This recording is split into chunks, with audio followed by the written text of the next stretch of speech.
Everyone. In today's episode, I'll discuss how to solve the housing crisis. It's going to be a bit of a controversial topic because not everyone's going to agree with my views on this, but I welcome everyone to have an open discussion in the comments below because I know it's definitely going to be controversial. But obviously I hope to articulate what's going wrong with it and obviously how we can solve it. So let's get into it.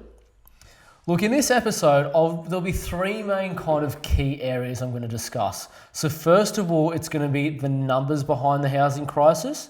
Second of all, it's going to be where the true problems lie. And then finally, how I would fix the housing crisis. Look, where the true numbers really lie is it's just simply the shortfall in homes that we have. So this is just from the Property Council of Australia. This is actually one of their main articles recently. It's one of their media releases where you can see the headline just says Sydney's housing deficit shortfall to rise to 190,000. So look, that's only one city of Australia, and Sydney actually, funny enough, doesn't have the biggest shortfall in terms of per capita in the country. So if you do that around Australia, we're literally hundreds and hundreds of thousands of dwellings short. So that's one of the things that we're first of all short by. It's just the number of dwellings that we have. Look, another thing that really shows where our crisis is the homelessness rate. And now look, I will say to everyone these numbers are off Wikipedia, but I actually did verify both the Australian and the United States actual homelessness rates, and both of them are from government websites. So those numbers are accurate, and it's that column where you can see the 48 and the 19.5. That's the column, and I think it's per 10,000 people from memory, the figure that they're giving. But you can see that Australia's homelessness rate is literally, nearly 2.5 times worse than that of in the US, and they get a lot of slack for that. But if you want to look here, you can see we're actually worse than both Ghana, South Sudan, and Ethiopia. Although Ethiopia only obviously consists of children and teenagers, but still, in saying that, should we, as a developed country and one of the richest countries in the world, to let it get this bad, that is just ridiculous. It's so bad how this has happened, but that's where we're at, and that's one of the numbers that we're really working with. Look, dwelling approvals are another one. I don't know what people in council actually do for work, seriously. Not having to go at all of them. A lot of the garbage guys and other people who actually work in council, like my mother's worked for council for I think 32 years or something like that. But some of the things that they do, I don't know what the development department actually does, because here's just your DA waiting times, how it's sort of increased from 83 days right out to 114. It's probably even longer now because I know it's got worse. But you'll see there, dwelling approvals are direct. They affect our future stock. So it's basically a precursor to what's coming. So that's what's really important about this, and that's another number that's hurting it. And you'll see in the article below, this is again just from the Sydney Morning Herald, we're 23rd out of 33 in terms of developed countries for dwellings per 1,000 people. So that's another thing that's obviously hurting us a lot. Let's go to where the problems really lie in the Australian housing market. So look, first of all, I want to start with the fact that 30% of people have been renting consistently over time. So this is just literally from ABS data, and you'll see here that basically in the 1970s, 60 to 70% of people actually owned their own homes. So that would mean that around 30 to 33% of people were actually renting, and that's despite, home prices being literally 2.5 to 4 times actual earned income per year. So despite that, people were still renting, and the reason for that is because despite it being cheap, people still retire. Some people are on locum, so have to work in different areas and aren't going to stay there for long. You have people then that are just on holidays or want to figure out where they want to live. You have young people who aren't ready to buy yet. You also have people who just don't want to buy and might focus all their energy on building up a business instead of putting their money into a property. So that's the whole reason why 30% of people have been renting consistently despite prices being low for a long time. So just consider that when going forwards. Look, supply versus demand, again, is the biggest issue. As I've said in previous videos before, if there are more people wanting to buy or rent a home than there are that want to sell, prices naturally go up. Now, a lot of people think it's obviously because of greedy landlords, this and the other. And I'll be honest, I know a lot of landlords, and I'm telling you 99% of them are very nice people and very reasonable about what they do. So look, an example of that would be, I had a friend who had 92 people into his home, into his actual investment in 5 days, 92. And he had literally 4 or 5 applications that all had, absolutely shocking scenarios that they were in and all needed a house to live in. Now, one offered $500 a week, the other offered $580, and they're all in a bad situation. So, of course, if they're all in a bad situation, he's going to take the higher offer. And he's a nice guy, and he wanted to be nice, but it's working both ways well, I'd say, in that sense. But the fact of the matter is, if there were, let's say, instead of 92 people looking at his home, let's say there were 10 and there was more supply on the market, there might be someone offering $490, there might be someone offering $505 or something like that, instead of the situation we're in at the moment. So your biggest issue is supply and demand more than anything. It's not greedy landlords or anything like that. It's supply and demand. Look, here's some key statistics as well. This really frustrates me, but it's a situation we're in because of the government at the moment, and it's just mass immigration. And again, the Labor government and a lot of the left-wing governments do love immigration. And I'm from an immigrant background. My dad was a legal immigrant from the first round of the people who escaped the Vietnam War, for people that don't know. And I don't have a problem with immigration. It's just the levels of immigration that we're bringing in, and also actually tightening up our border a little bit, I'd say. But look, the thing is, when you already have the most dire crisis, so there's 3 things that are crucial to human life, right? One is food, the other's water, and the other's shelter. So we're in a crisis for one of the 3 key things for human life. And because of that, what's basically happened here is that we're now, struggling to house all these people, and we're falling behind on dwellings. So you saw alone that Sydney previously in this video is 190,000 dwellings short, or will be very soon. And then we've got 547,000 people coming in every single year. That's like bringing nearly a Gold Coast in every single year worth of people in terms of net overseas migration. So look, we need to stem this. Again, legal migration is great. And don't get me wrong, it does provide a lot of benefits to a country. But what we need to do is stem this to a more reasonable level, maybe 150,000, maybe 100,000 or something like that, and get this under control. Then we can slowly increase it as our actual, stock starts to increase and we got our housing crisis under wraps. Look, finally as well, not finally, but another thing as well is your government red tape, and council red tape, should I say. And I obviously previously have discussed DA approval waiting time, but another thing is just red tape and getting things through with council. Now, some of these things are just ridiculous. And what I mean by that is, like, sometimes they'll say things like, oh, you can't paint the house this colour, you can't, you can't move this tree. Like, why don't you just fucking dig the tree out and just place it on a council strip? If they want the tree so much, just put the tree in the council. You're not hurting the air by keeping it alive and just moving it to somewhere else. But, they do this stupid shit, and it just makes it so much more difficult to actually get things done. And it just makes the housing crisis worse. So they're a part of this problem as well. Not only that too, we've got a thing that I like to call tall poppy syndrome. So look, this is a guy called Peter Switz, and I follow some of his stuff. I don't agree with everything he says, but look, he's a very successful investor, and I'd probably agree with 95% of the stuff he says. He is good at what he does, definitely. And recently the New South Wales government wanted to follow suit by not indexing their land tax. And it's something the Labor government's been known for, and you'll know that if you run a business, and you know that if you've ever been under a Labor government in any of the last 20 years, they're a fan of a thing called bracket creep. So what that is basically when when income levels start to creep over a bracket, they don't tend to change it. So that means they create more revenue.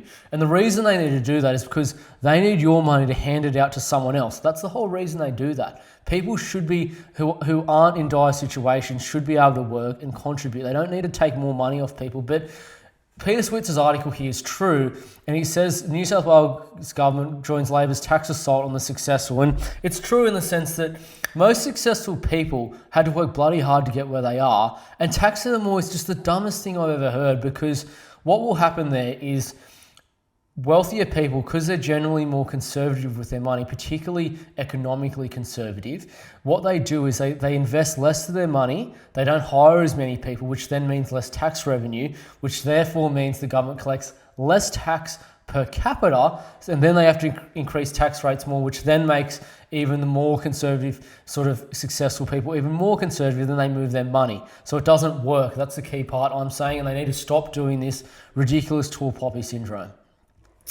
Look, another thing, and I'm going on this point again, is there's unqualified politicians who have never run a business before. So I say this to a lot of people, like, would you let a person run your household who has never managed money in their life? And everyone I've met, despite whether they're left of the line, right of the line, or wherever they are, they all say no. So my biggest question is, why would you let someone run the country or be the head of a political party or some key speaker run a political party that has access to millions and millions of dollars, sometimes even billions and trillions? But anyway, you get stuff like this, why freezing rents could make more people homeless. And that is exactly what these idiotic Greens Party people want to do. And I'm telling you right now, if you freeze rents, what will happen is more investors will sell their homes. Therefore, there'll be the same amount. There'll actually be more people wanting to rent, but less stock. And the Greens also want mass migration. They think that everyone should just be open, and it's an open world and borders, and we should all play in the fields. And that's what I mean by unqualified politicians who will never run a business. I'd love to see the people like this guy and other idiotic sort of politicians run a business. Like, seriously, I wouldn't trust half of them to run a fucking sausage sizzle, to be honest. Like, they could not run anything. They are just rubbish politicians. So we need to seriously learn to actually vote the right way and get these guys out, because they are ruining our country, seriously. Let's get into probably the most controversial topic, but the one I've probably been more excited to tell everyone and discuss, and that's how to solve the housing crisis. So there's a couple of things I want to get into here. Now, of course, not everyone's going to agree with me on this. And again, I actually welcome everyone to please comment your opinions and why you think that way, and just logically explain it, because I think a key thing to solve things like this is openness of communication and actually come to a logical actual conclusion of how this is. And I'm not necessarily saying that to upset, the screaming minority or anything like that. I'm saying it because, like, genuinely I care about the country, and I hope we can come to a good situation where we can all live in a very, should I say, well-run country, very wealthy country, and have a higher standard of living than even I had as a kid. But there's two main parts to this. And first of all, it's to increase the supply and demand ratio by doing three things. One is limiting immigration, two is incentivizing tradies, and three is cutting the red tape. Then the second section I kind of want to get into is the psychological side. And what I mean by that is bringing on politicians who can actually run a budget and a country. So there's a couple there. Incentivize those who are net positive to society, disincentivize tall poppy syndrome, and then finally support those who are actually in need. And that's probably, funny enough, despite me obviously being an investor and someone who definitely is probably more economically conservative, that's the biggest thing that I think we need to do. It's really to support the people who need the support most, not people who whinge about it. They're two different things. Anyway, first of all, let's talk about limiting immigration. So, look, obviously having a basically open border government, one who just wants to bring in as many people as possible, basically bringing in a Gold Coast every single year like they have, comes with problems, because the more and more people you bring in, the more and more houses you need to obviously house them with. So I think the average Australian household it's somewhere between, I think it's 2.1 to, I think it's 2.2 people per household. So I think I previously said it was something along the lines of like more than 500,000, people that have come in into the country this year. That's overseas migration, net overseas. So that alone is more than 200,000 dwellings you need alone on an already undersupplied housing market. But where I want to get into this is with a country that's done it a little bit better. And that country is Switzerland. So for those that have been to Switzerland, you'll know that it is a part of Schengen, but it's not EU. And I think that's a very good thing that they've done, because they don't subscribe to just letting everyone in like France and Germany did in 2015 to 17, where they let in 2 million people. And now basically Paris and out of Berlin are like basically Baghdad. But anyway, see, Switzerland, as you'll see here, this is just off an actual Swiss government website. They maintain a rigorous immigration policy to restrict population increase and preserve its inhabitants' interests. Have you ever heard of the Australian government doing that? Ever heard of them saying restrict population increase and preserve its inhabitants' interests? So what that basically means is that because of that, the national people's interests, or should I say the people that live there, are the priority of the actual politicians, which it should be here, but that doesn't tend to be that way. But anyway, on the right then you'll see two things: Switzerland's stable housing market and the annual change in house prices, And you'll see that is actually quite consistent year to year to year. It actually hasn't done much more than 10%, even since, the 2000s, which is just incredible, but very low inflation as well. And that's because they actually give a shit about their people, and they actually care about the supply and demand. That's the reason. Now, it's expensive, don't get me wrong. Geneva and Zurich are really expensive, but their government actually gives a shit about immigration, and that's one of the major reasons why their market's a lot more stable than ours. So maybe we could hire one of them and kick Albanese out. That'd be a good idea in my opinion. But anyway, let's see how we go. Another thing is to incentivize tradies, and what I mean by is not like this. So I asked my mum recently, who builds homes? She said tradies, and I said, what vehicle do they drive? And she said, trucks and utes. And I said, well, what's the government doing with it? And this is what they do with it. Plan to tax monster utes, SUVs into oblivion in Sydney and Melbourne. So I think from memory, in one of them, I think it was Melbourne Council or something like that, they were actually planning like a big vehicle tax in a council region or something like that, some ridiculous thing like that or something along the lines of that. And it's just ridiculous because the people who are the very face of this, who are going to help this crisis, you're actually making it harder for them. And don't get me wrong, I love the environment. I surf a lot, I dive, I pick up rubbish when I dive often and throw it in my kill bag and that kind of thing. But you can't use an electric vehicle to put up a building or electric tool to put up a building. It's just not going to work. And these electric cars aren't strong. You need something that's really strong to actually tow all the things they need. You need, genuine four-wheel drive vehicles sometimes to actually go on to, new estates to actually build on there, because there's not even a road there. So just seriously, we need to consider this as well. It's just ridiculous what they do. But anyway, finally, the thing we need to do is also cut red tape. And to be fair to the New South Wales government, and don't get me wrong, some of the governments, I think Mark McGowan in WA is a little bit better at this as well, but it's to cut red tape. And we've done something that's reasonable in New South Wales, and I actually welcome this plan. It's called the Transport Orientated Development. And what this basically will do is it'll cut the red tape in terms of actually putting up more higher density and medium density homes in these sort of inner west and key stations between basically Wollongong and Sydney, mainly in the Sydney's inner west. So you'll see here that you'll get R4 residential buildings within 400 metres of the train station. Now, this is good, but to be honest, it is good after a lot of bad policies. So if we limited immigration in the first place, we wouldn't have to do this. But regardless, it's okay. That this is something right to do. Now, again, as I said, immigration's great, but for the right reasons. We do need immigration, but we need to stem it to what we require again. But this is a good step, and hopefully things like this can continue. Let's get into my second key section of how to fix this crisis. And this is mainly based around psychology. So what do I mean by this? The first thing I want to get into is something that I like to say, incentivizing and idolizing heroes who are net positives to society. So what do I mean by that? Look, when I was a kid, when I grew up, my parents always taught me that you have to work hard to get somewhere, and we've kind of lost that in society. Now people just want handouts, and it's just ridiculous. Now, an article here I just read, and I loved reading it, and I follow a lot of this guy's stuff because he had some of the best ideas I've ever seen or ever heard of in Australia. But the guy's name's John Bradfield. So for those that don't know, he's basically the guy who was basically the chief engineer of the building of the Sydney Harbour Bridge. So the Bradfield Highway connects over the Sydney Harbour Bridge, and it's named after him. And this guy really is an Australian hero because this is one of the best landmarks in all of Australia. It's one of the most beautiful in really all of the world.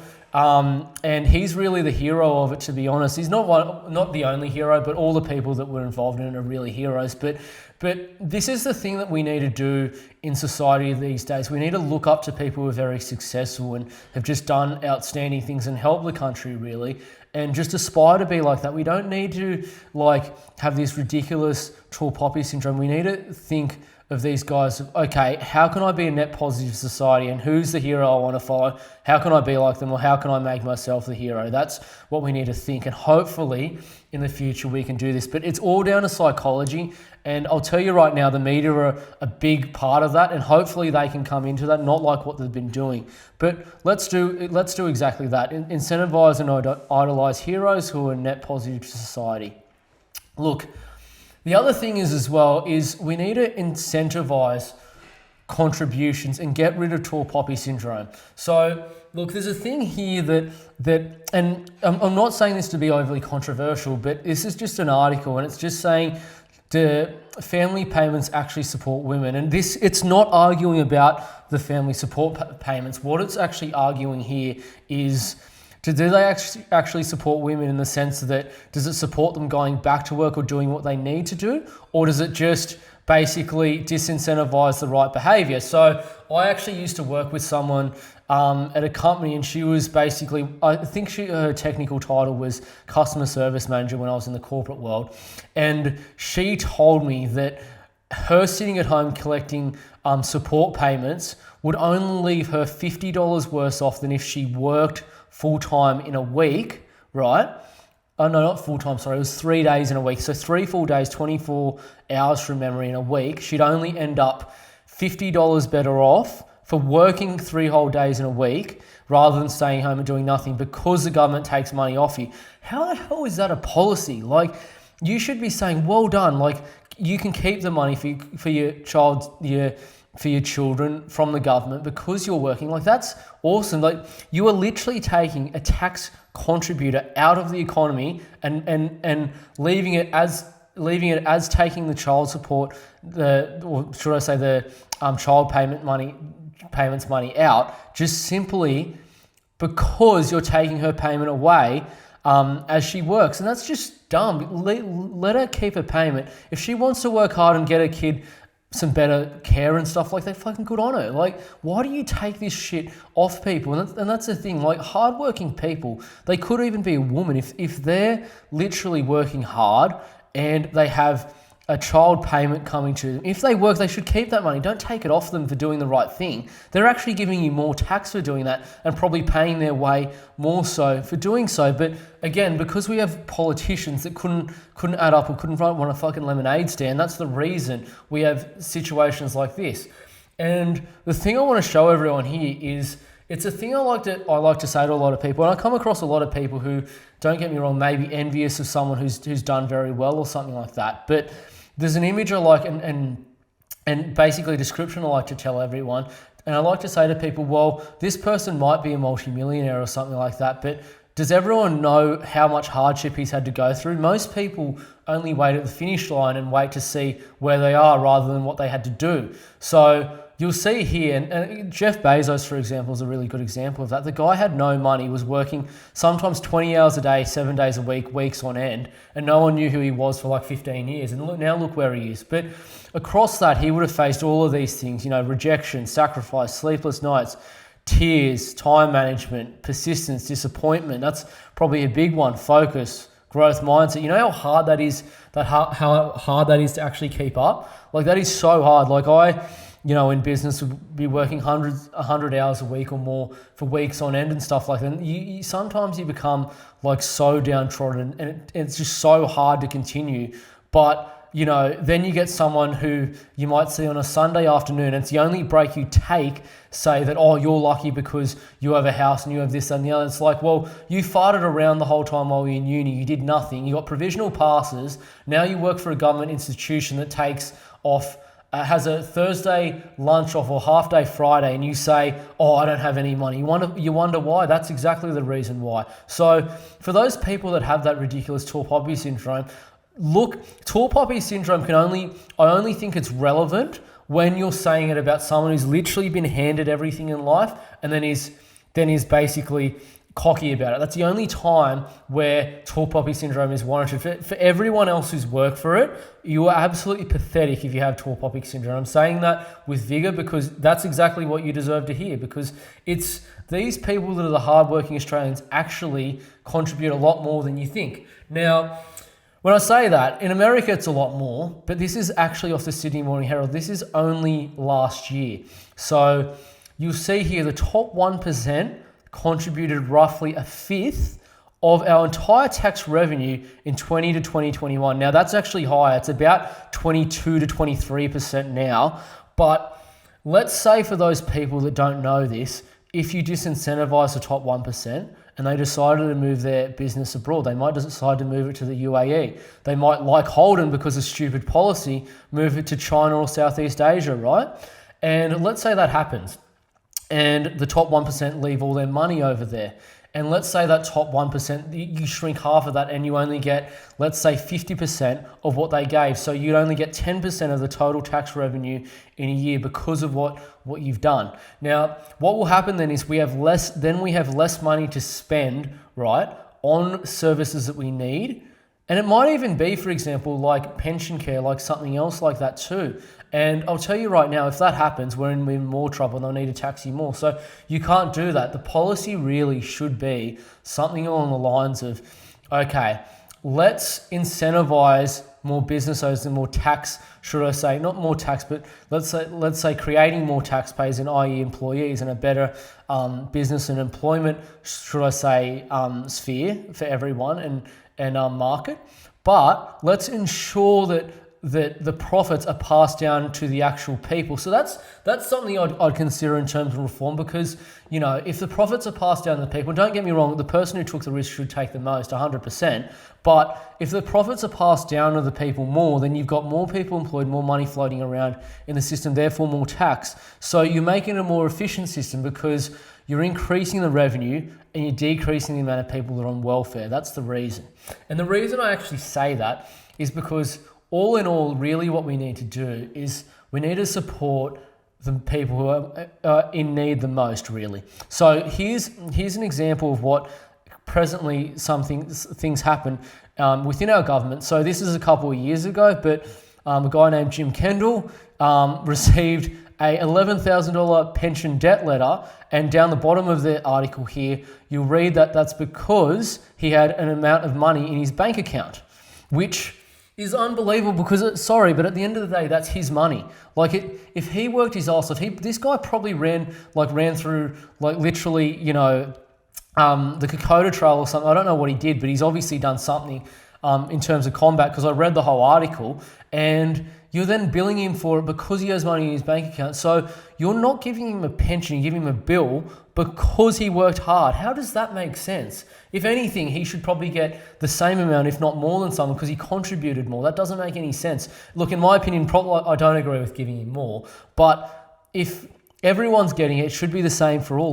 Why do we treat people who've done less in their life like better than someone who's done more? Now, of course, if someone's disabled from a abusive household, or from in a very bad situation or something like that, or has just grown up in maybe poverty or something like that, of course we should support them. I have no doubt of that. But people who have done nothing and whinge for government welfare, them getting more than someone who's worked their ass off, and this guy's probably got problems with him. Like my grandfather, for example, I know recently, he was told by the government that they would take his pension off him unless he, I think it was if he sold any of the shares that he owned. And mind you, he grew up stealing, literally, I hate to say stealing, but he did. He grew up stealing fruit from a local farm. Not much, but he stole a bit because they actually didn't have enough money to live. And he worked in hard labor his whole life. So he grew up on a farm, and his eyes don't work now. He's had a cornea transplant and he's basically legally blind. His knees are fucked, so he has to have a walker as well as he goes along. And the government's saying, we're taking your pension off you if you sell any of your shares. And he worked in hard labor his whole life. He was working about 70 hours a week for 40 years of his life. And that's what they do to you. So we need to get rid of that and support our most in need. And these pathetic politicians, not all, but a lot of them need to go. And we need to stop this ridiculous policies that they bring out. And that will help our country 100%. But anyway, look, I hope everyone's enjoyed this episode, and obviously it's probably been a little bit controversial for some of you, but I do welcome everyone to comment below respectfully and describe why you think some of these aren't the right reason, and describe what you would do in a different situation, because I do really appreciate whether you agree with me or not, everyone's opinions. I advocate for free speech in any way possible, to be honest, as long as I guess you're not inciting violence or you're not doing anything like that. I'm fine with that. I'd like open and honest speech. So look, I appreciate everyone watching, and look, if anyone has questions, obviously ask below, and I thank you for watching this, and please subscribe if you want more videos like this, and ask me, or just ask me what video you'd like me to produce, because I will do so. Thanks everyone.